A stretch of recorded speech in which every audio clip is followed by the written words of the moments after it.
Hi, student teachers. How are you?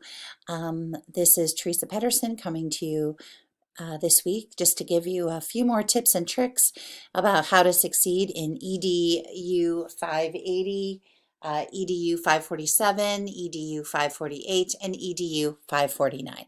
So all of you are my online student teachers, and I just want to talk about a couple things on Blackboard. I have updated most of the assignments I should finish by tonight. And that'll be the usual pattern that you'll turn in assignments on Sunday, and I will look at them on Monday and finish up grading them.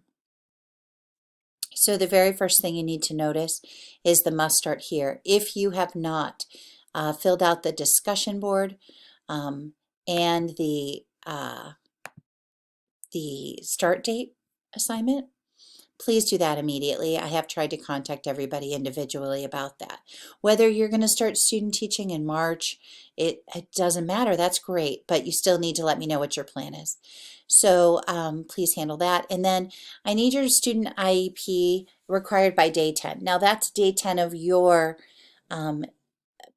practicum experience, your student teaching. So if you haven't started yet, that's okay not to give me that IEP, but just within the first 10 days of your student teaching, I need to see that IEP. And as you can see, there's lots of options for that evidence because everybody has kind of different responsibilities.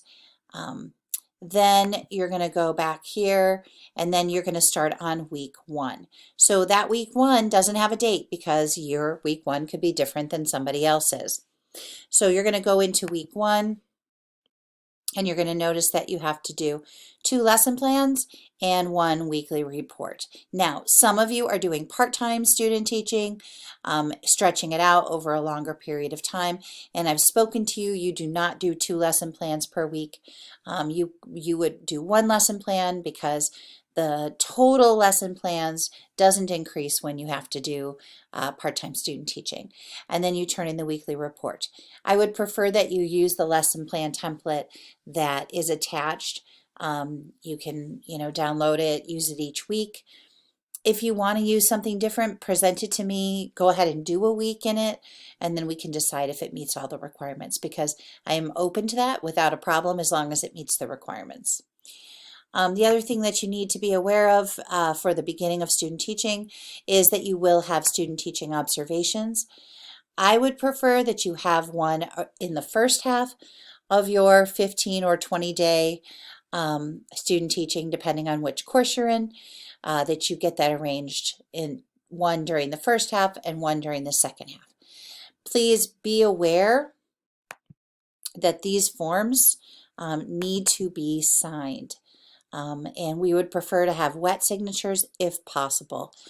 You need to have one of these be face-to-face if possible. 2 is better.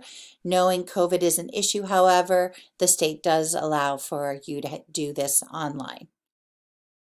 Okay, I believe that is all that you require for this week. I just want to thank you again for choosing Northwestern. I'm super grateful to be on your team, and I'm looking forward to helping you in any way that I can. Please don't hesitate to email me with questions, which many of you have done. Also, you have access to my cell phone number, so don't hesitate to call if you have any problems or questions. If you are changing your student teaching date, it is not the date that you originally put on your application. That's okay, but it needs to be edited on the application and then resubmitted through the proper channels to Leanne in our office. If you have any questions about that, please don't hesitate to let me know. Take care. Please know that I'm praying for you daily and hoping for your success. Thank you. Have a great week.